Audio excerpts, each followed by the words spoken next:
Hey, what's happening, y'all? It's me coming back at you again with another vid.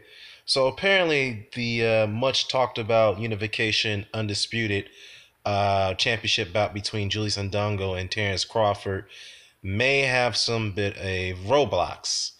Okay, according to the articles here by Boxing Scene, Indongo, who is the IBF, who's not only the who's not only the WBA IBO title holder, but he is the IBF champion, and his mandatory to that sanctioning organization is Sergey Lipinets.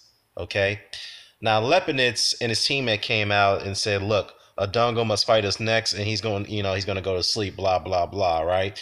So his team has came out and said that we're not going to take any step aside money, although the IBF does not have any rules about step aside money because they don't play with that. And Adongo, he must face us or he's going to have to vacate. However, he could either go ahead with the mandatory shot against Lipinets or at least give him 90 days of putting together a unification bout. But they don't believe none of that's going to take place. Okay. Now Crawford is scheduled to face Felix Diaz. That's going to be held next month. Okay.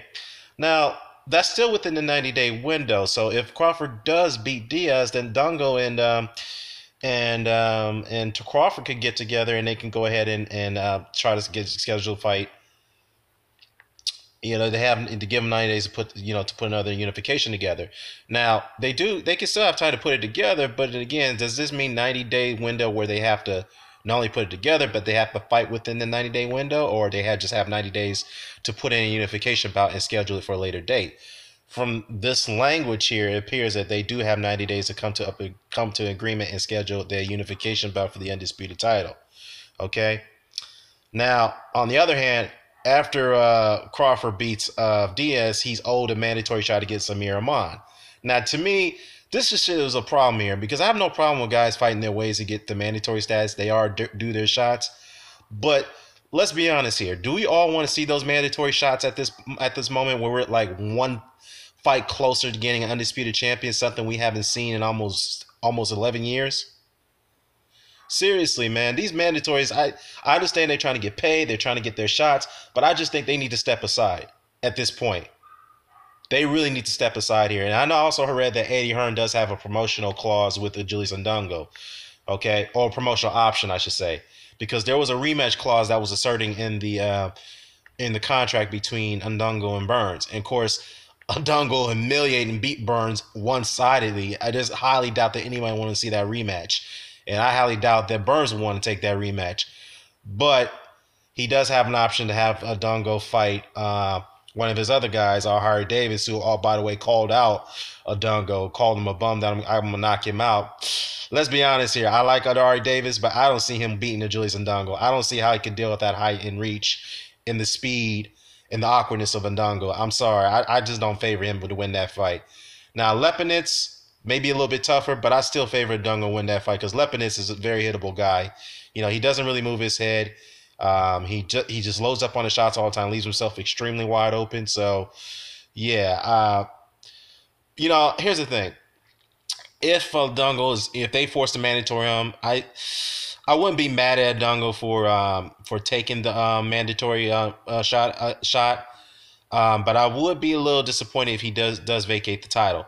Okay, I understand that he's trying to make some big money. So he's in a position to do that now.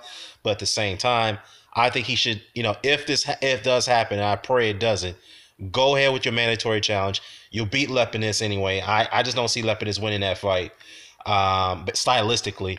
And then you can go ahead and focus on Crawford. That would be my take. And also Eddie Hearn saying that, well, if Harry Davis doesn't want to take the fight, which if he can't get that fight through, he might get Anthony Corolla up there because he's thinking about moving up.